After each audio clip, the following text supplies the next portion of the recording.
So in my previous video, we looked at moving assets and how you need to be planning for changing your asset over the life cycle of you holding your property portfolio. Didn't see that? Go back and do it. It came with an introductory story as well, where I made a huge mistake on a property that I was buying, and then I managed to turn it around. Now, there are always going to be decisions that you make that you're going to have to find another way of doing things. That's absolutely fine. You can do that. It's possible. Think back over your life trajectory. You've probably made decisions that you didn't want to do, or something went wrong, and then you have changed it. And that is absolutely fine. Now, you may be thinking to me, Natasha, how do I know where the opportunities are? How do I know what is possible? How do I know what's going to happen in the market? Well, little bit of a fact, which I say all the time. I don't have a crystal ball. I can't tell you exactly what's going to happen in the market going forward. But here's what you can do, is you can start looking at the opportunities and what's available to you, and also, what's going on? What are the trends? What is the market showing? And use this to your advantage. I am going to flip over to a webinar that I ran last month, and I have taken some segments out of this webinar. I have taken an analysis of the market going forward. Now, yes, house prices have risen since I did that webinar. I know it. I see it. But what I'm trying to get you to do is explore these sources and use those sources to make a decision. So use the snippet from the webinar that I did last month. Remember, I don't do replays. I literally just give you the little information that you then need to digest into your own portfolio. So it's an overview of where the market might be going and a SWOT analysis on the residential market, and then a strategy that you could put in place based upon the knowledge found. This is what you have to do every single time you're trying to make a decision into the future. No, you don't know 100%. Nobody knows 100%, but people are still making decisions, right? So you can too. You ready? Let's jump over. Okay. You probably have been bombarded with information like this, and this is just me taking it from across the market, because one of my favorite things to do is research. Like, that is something that I really enjoy doing, and I have seen a lot of wild stats recently. So I don't know if you've seen the research from the Office for Budget Responsibility. They put together this lovely graph, which I actually really appreciate them for doing it. They've put together best case, central scenario, and worst case scenario of what they believe is going to happen in the property market. Plus, they've compared that with the yellow line, which is the March forecast. In the worst case scenario, they think that come 2021, we are going to have a massive dip, and that's not going to pick up until around about 2024. Whereas best case scenario, we have a slight dip and things pick up around the end of 2021. I mean, of course, they don't know. No one knows what's going to happen over the next 12 months. We don't have crystal balls. I would love it every single time I start doing research in the market and presenting it to clients. I would love to have a crystal ball so that I could tell them exactly what was going to happen with proper certainty. I can't, unfortunately. Here's what we do know. As of June 2020, the average house price in the UK is at around £237,834. Property prices have risen 2.7% compared to the previous month and risen by 3.4% compared to the previous year. Why are we reporting June 2020? Because this has just come out. Well, the Office for National Statistics take their data from Land Registry. Land Registry only update every 2 months. So that's why they are a little bit backlogged on current statistics. Nationwide this month are reporting that prices are 3.7% higher than a year earlier. So, I mean, roughly following the ONS. Zoopla reporting that properties listed for sale have an unadjusted median asking price of 12% higher than a year ago. I don't necessarily think we can go off of asking prices. After all, that's always open for negotiation, but it's quite eye-opening to see what sellers are trying to get out of the market at the moment. Obviously, trying to capitalize on all the benefits that they perceive buyers having in the market right now. Halifax reported that house prices in August were 5.2% higher than the same time last year. JLL put out a forecast that house prices could drop by 8% in 2020. So by the end of the year is what they're forecasting. And the Centre for Economics and Business Research is suggesting that average house prices will fall by nearly 14% from 2020 levels. Why have I just given you all of that information? I have given you all of that information because this is a snapshot of what people are talking about in the market right now, and it's pretty overwhelming. Because you have a look at that and you think, oh gosh, I might just go and hide under a rock for the next 6 months and see what happens next year. Now, I firmly believe that we need to look at all of these stats in a little bit more detail, because whilst these figures give you a pinpoint of what certain people are seeing in the market at a time, it's not necessarily the full picture, which is why I like to do a SWOT analysis. And I don't know if you guys have ever done it before. I advocate SWOT analyses all the time. You do your research on your own property portfolio and what's going on within the market. So what you need to be looking at is your strengths, your weaknesses, your opportunities, and your threats. I'm going to do this for residential, and then we are going to be doing it for commercial. I hope I'm going at a all right pace. As I said, we've got a lot to get through. So what are the strengths that I see in the market right now? Well, the stamp duty cut until the 31st of March 2021 is a strength. It saves you a couple of £1,000. Obviously, as investors, you have to pay the additional 3%. And if you're an overseas investor, there's a little bit more of a surcharge on that as well.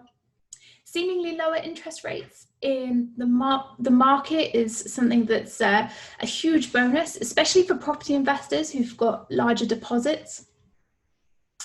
There's larger options for the types of mortgages that we can have as investors, because shockingly, investors, or at least residential investors in the UK market right now, are seen as lower risk if you do have the 25% or higher deposit.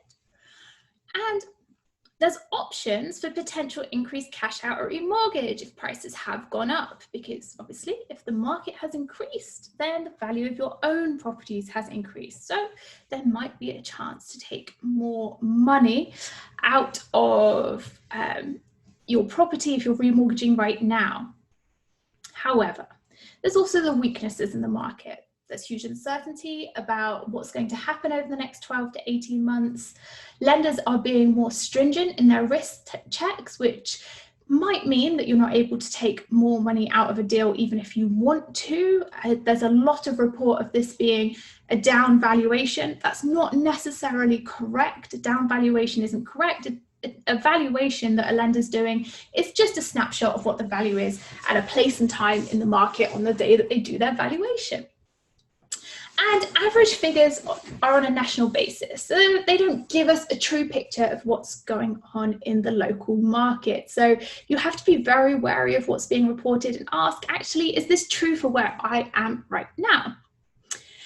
With everything, when you've got strengths and weaknesses, you get opportunities and threats, which you also need to look at, because what you find from doing SWOT analysis is that this, again, like valuations, a SWOT analysis on a market gives you a snapshot in time of what the market looks like. Therefore, you need to make sure that you are doing these regularly and having a look at where you can exploit the options that are available to you, or the opportunities that are available to you, and make the most of the market at the time. So there's an ongoing credit crunch at the less wealthy end of the market, Mortgage lenders have pulled their riskiest products, so you're no longer getting those 95% products, not even the 90% or 85% loan to value. They're harder to get than ever. And so mortgage lenders really are looking very closely at first-time buyers and those people with lower mortgages. Lenders will not let you borrow or agree a price that's over where they think the market is at right now. Whilst that may be a weakness or a threat to some people, I think that actually as investors, it's a pretty good opportunity, because there's a lot of people out there right now who won't have to pay any stamp duty up to the value of £500,000 in their residential property. So they've got that additional money in their pocket, which they think they can offer over and above where the market is. What you're finding is lenders are going, no chance. So as a property investor, chances are that you have a better understanding of the market than someone who's just buying a residential property for their family to live in. And therefore, you are probably going to be offering at a price that's closer to where the market is. So you need to be hanging around waiting for sales to fall through so that you can swoop in and pick them up at the price that you want to pay for them. And number 3, everything is open for negotiation. That is why there is a market. And whilst other investors are scared or don't want to be in the market buying property right now, we've seen a lot of that. I'm sure for those of you who are on social media, you've seen some people saying, no, the market's not for me right now. Whereas other people are saying, actually, do you know what? Yeah, I'm going to jump in the market whilst you lot have left it. So there's an opportunity there as well. And then also with opportunities, you need to be aware of the threats. So there's a lot of market players capitalizing on the stamp duty cuts and lower interest rates. Sellers think it's a seller's market, so overpricing, not negotiating. And there's a potential large-scale crash where prices never bounce back, therefore always being in negative equity. Now, number 3 in threats is something that could happen at any time. It's not just specific to this point in time, it's specific to any point in time. We always have to be taking this into account as property investors and know that that could happen, right? If we're going to be realists, we're not going to be optimists. We'll be realists of what happens in the market right now. So that's the picture of the residential market. Now, people always say to me, well, Natasha, where are you finding those properties? Well, the same place you're told to find properties from anywhere. Rightmove, Zoopla, other online portals, always a good place to start. Property Link for commercial, although it can be quite overwhelming. I do often find myself on Property Link clicking around before I find something that's worth it. So it can take a lot of your time. Please don't go down the Property Link rabbit hole. Set a timer on your phone for 15 minutes, and if you don't find anything, move on. Auction houses. Agents are the best place for commercial property, because usually as commercial agents, and I know this firsthand from being one for a while, well, not commercial agent, I was an asset manager, so I knew what properties were going on the market in the local area. It was my job to know. If a neighbouring property was going on the market, I had to know, because that needed to be presented to my client. So knowing agents in areas is vital. They will be the first to know, and also you want to know what agents act for what properties. If you really zone in on the local market and you get that information, my gosh, that is how you're going to find deals time after time after time. Local Chamber of Commerce. If you haven't joined that, that's a very good place to find out about whether a property is going on the market. Leasehold boards for residential. Letter drops if you like doing that. It's not the be all and end all. I know a lot of people rely on it, but you can or you don't have to. Ads, you could do local ads in local shops or in the local area. I've seen funny ones around where I live where it just says, I want your house, we'll pay cash, on bright yellow boards tied to lampposts. Fine. Friends and family, neighbours, network, all the standards. But whilst the search is important right now, and I keep going for it, due diligence on the local market is far more important. Please do your due diligence. you want to be looking at market trends, average growth since the start of 2020, demand in the area, rental figures and trends. Yes, I've just told you that for the second time. It is vital. This will inform your decision on what you will offer. And that's a little bit different depending on whether it's residential or commercial. I mean, roughly with residential, it varies, right? You will know your local market. But check to see how much prices have gone up in the last 12 months. Deduct that from the current value of the property that you're looking to pay. Yes, you will need to do your due diligence on what market values are. Then deduct again the percentage you think from your research that house prices are going to fall in 2021. I mean, again, we're doing crystal ball thinking here, guys, but we're getting figures to negotiate from, that's for sure. Add the average percentage house prices in your area, in the area you're buying, rose in percentage per year over the last 12 to 15 years. Tends to be about 2 to 3% on average. And then work out how long you're going to be holding that for on the fixed term mortgage. And that's roughly the maximum amount you should pay for a property right now. That is fag packet calculations. That is literally just scribble that down on a piece of paper and give yourself a rough sum. Of course, this stems from your market knowledge and your due diligence on market knowledge. Commercial, I'm reiterating what I said previously, but this is the market rent for the whole building as is that you would get in the market today per annum, less the average void on the property, prorated over 5 years or standard length of leases. Sometimes standard length of leases is 3 years. I was speaking to an agent in Plymouth recently. He was like, Natasha, the average length, the standard length of lease in Plymouth is 6 years. I was like, okay, strange amount of time, but sure, we'll go with it. And then multiply that by the gross yield you want to achieve, which equals roughly the maximum amount you should pay for a property right now. Of course, if that's the maximum amount you should pay for a property, you are going to start low. Do not start offering from there. Lower your offer so you've got something to negotiate with. On average, sellers tend to accept negotiations after 3 times. That